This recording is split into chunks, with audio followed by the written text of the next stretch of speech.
షిర్డీ సాయిబాబా గురించి మాధవీలత చేసిన వ్యాఖ్యలు వివాదాస్పదంగా మారాయి. కోట్లాది మంది భక్తుల మనోభావాలు దెబ్బతిన్నాయంటూ కూడా సాయి భక్తులైతే ఆరోపిస్తున్నారు. ప్రస్తుతం మనము నెల్లూరు నగరంలోని సాయి దర్బార్ అద్దాల మందిరంలో ఉన్నారు. అక్కడ ఎంతోమంది భక్తులు వస్తారు. ప్రస్తుతం ఆయన భక్తులతో కూడా ఆయన మాట్లాడుతారు. మేడం కొద్దిగా మేడం చెప్పండి, అంటే మాధవీలత అనే ఒక మహిళ సాయిబాబా అసలు దేవుడే కాదు అన్నట్టు మాట్లాడుతుంది.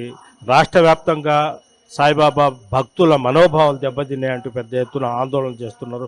ఆ మీద కేసు కట్టాలని కూడా కొంతమంది చేస్తున్నారు. మీరు అసలు సాయిబాబా గురించి ఏం చెప్పదలుచుకున్నారు? ఆయన గురువు అండి, అవధూత. ఆయన సద్గురువే, కానీ నేను నన్నే పూజించండి, నేనే దేవుణ్ణి అని ఆయన ఎప్పుడూ చెప్పలేదు. సో మనము ఆయన్ని అవధూతలాగా, దేవుడికి ఒక దూతలాగానే కొలుచుకోవాలి. ఆయన కూడా అన్ని మతాలని గౌరవించేవాళ్ళు. ఆయన చెప్పిన సూక్తులను గౌరవిస్తున్నాం కాబట్టి ఆయన గురువని దగ్గరకు వచ్చి చేసుకుంటున్నామే, కానీ ఆయనే అని కాదు. మనకు రాముడు, కృష్ణుడు అందరూ దేవుళ్ళే. సో ఆ రాముడు, కృష్ణుడు చెప్పిన సూత్రాలని ఈయన కూడా చెప్పారు కాబట్టి, నేను సద్గురువుని అని చెప్పారు కాబట్టి వచ్చి మేము కొలుచుకుంటున్నామే, కానీ అందరూ దేవుళ్ళని మేము గౌరవిస్తాం. మేము హిందువులం. మామూలుగా మీరు హిందువులే, సాయిబాబా గురించి ఏమైనా మీరు చరిత్ర చదివారా? చదివామండి. సచరిత్రలో కూడా ఆయన ఖండోబా గుడికి వెళ్ళాలి, ఆయన ద్వారకామాయి వస్తే కూడా మీరు ఖండోబా దగ్గరికి పోండి, తర్వాత హనుమంతుల వారి గుడికి పోండి, అక్కడ పూజ చేసుకొని వస్తేనే మా దగ్గరికి రండి అని చెప్పి అనేవాళ్లే, కానీ నన్నే పూజించండి ఆయన ఎప్పుడూ చెప్పలేదు. నేను సచరిత్రలో కూడా అదే ఉంది. ఇప్పుడు మీరు ఒక హిందూగా అన్ని దేవుళ్ళని కొలుస్తారు, సాయిబాబాని ఎందుకు కొలుస్తున్నారు? ఏమైనా మీరు కోరుకున్న కోరికలు ఏమైనా అయింది? ఆ కోరికలు కోరుకునేదంటే ఆయన అందరినీ పెద్దల్ని గౌరవించాలి, దీనుల్ని దగ్గర తీయాలి అని అన్నీ చెప్పారు. మేము ఏంటంటే మా వారికి కూడా ఈ మధ్య దాకా జాబ్ లేకుండా ఉంటే బాబా దగ్గరికి 15 ఏళ్ళ నుంచి వస్తూ ఉన్నామండి. ఇక్కడ సరౌండింగ్స్లో తిరుగుతాను. మేము రాములు, కృష్ణుల వారిని కూడా, వెంకటేశ్వర స్వామిని కూడా అందరినీ కొలుస్తాము. ఇక్కడ కొలుస్తాం అనమాట. ఈయనకు కూడా దగ్గరగా ఉంది కాబట్టి, ప్రశాంతంగా ఉంటుంది కాబట్టి వచ్చి కొలుచుకుంటా ఉంటాం అంతే. ఒక దూత, అవధూత అని చెప్పాడే కానీ ఆయన నేనే దేవుణ్ణి, నన్నే కొలవండి అని ఆయన ఎప్పుడు చెప్పలేదు. అన్ని మతాలని గౌరవించాలి, మతాలన్నీ ఒకటే అనే చెప్పారు ఆయన.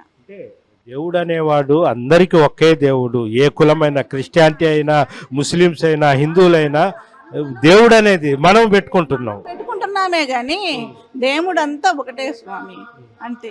అదే మేము ఎప్పటికీ నమ్మేది. అంటే ఈ విధంగా ఎవరు కించపరుచుకోవడం, ఒక దేవుణ్ణి కించుకొని ఎంతవరకు కరెక్ట్ అంటారు? అది వాళ్ళ మనసులకు వాళ్ళకి తెలియాలండి, అంతేగాని ఒకరు చెప్పితే వినేటట్టు అంటూ లేదు. దేవుళ్ళు అంటే మనకు ముందు దేవుళ్ళు ఎవరంటే గీతాచార్యుడు, కృష్ణుడు, రాముల వారు, వాళ్ళు మనకు దేవుళ్ళు. వీళ్ళు ఏంటంటే వాళ్ళ అవధూతలు అన్నమాట. ఇలా ఉండాలి మీరు అని చెప్పి మన సన్మార్గంలో, మంచి మార్గంలో అందరూ దేవుళ్ళు ఒకటే అనే చెప్పేవాళ్ళే, కానీ వీళ్ళు మేము దేవుళ్ళు అని ఎప్పుడూ చెప్పలేదు ఆయన. థ్యాంక్ యూ అమ్మా. మీ పేరు చెప్పండి అమ్మా. సులోచన గారు, అంటే ఈ మధ్యన ఒక మహిళ, అంటే షిర్డీ సాయిబాబా దేవుడు కాదు, ఆయన ముస్లింల దయ్యము అని కూడా విమర్శలు చేసింది. ఈ సాయిబాబా భక్తుల మనోభావాలు కూడా చాలా దెబ్బతిన్నాయంటూ కూడా పెద్ద ఎత్తున ఆందోళన చేస్తారు. మీరు ఎలా చూస్తారు ఈ విధంగా మాటలు? మాకు అన్ని దేవుళ్ళు, మా కులదేవుడు పెంచిన స్వామి. మాకు 2002లో మాకు అసలు ఏ స్తోమత లేదు. మా ఆయనకి హార్ట్ అటాక్ వస్తే డాక్టర్లు బాగలేదు, చచ్చిపోతాడని చెప్పారు. ఆయన వారం రోజులు ఉండి మద్రాసుకి వెళ్ళాం. మద్రాసుకి వెళ్ళిన తర్వాత 3 రోజులకి నేను బాబా కాడ భోజనం చేయకుండా, మేము మంచి చేసామా చెడ్డ చేసామా, ఎందువల్ల ఇలాగ వచ్చింది అని అడిగాము బాబాని. అప్పటి నుంచే నేను మనసులో కొలుసుకుంటా ఉంటా. మా కులదేవుడేమో పెంచుల స్వామి. అప్పుడు మా ఆయన మద్రాసు పోయిన తర్వాత నేను పోలే. అందరూ చుట్టుపక్కల వాళ్ళు, మీ ఆయన బాగాలేకపోతే నువ్వు పోలేదు, ఎవరైనా ఏంది తీసుకోపోయేదంటే మా ఇంట్లో మా తమ్ముళ్ళు, మా మరుదులు తీసుకోపోతారు. అందువల్ల నేను పోలా. నేను 3 రోజులు అక్కడ బైపాస్లో బాబా గుడికి సాయంత్రం హారతికి వెళ్ళేది. 3 రోజులు అట్లాగే ఉన్నా. 3వ రోజు ఏం కాదు అది ట్యాబ్లెట్తో తగ్గిపోద్ది, ఏం కాదు అని చెప్పాడు.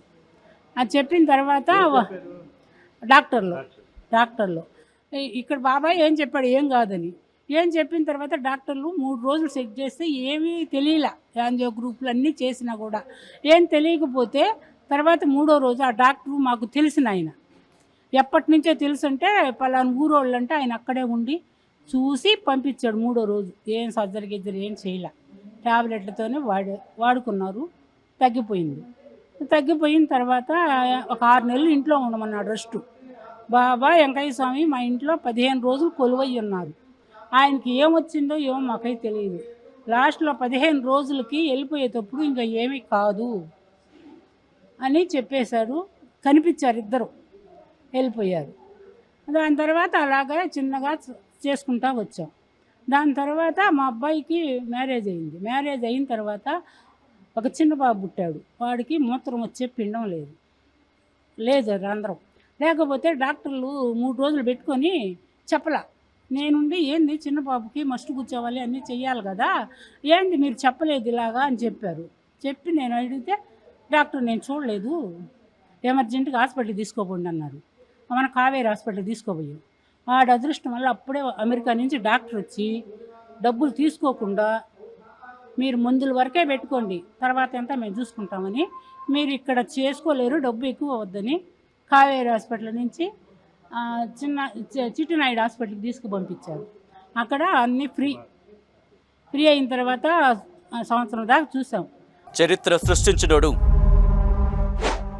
ఇప్పుడు ఆ చరిత్రని తిరగరాయబోతున్నాడు. అబద్ధాల గోడల్ని బద్దలు కొట్టి నిజాలను రాగా మీ ముందుంచబోతున్నాడు. నిజమైన వార్తల కోసం వెంటనే డౌన్లోడ్ చేసుకోండి రా యాప్ని.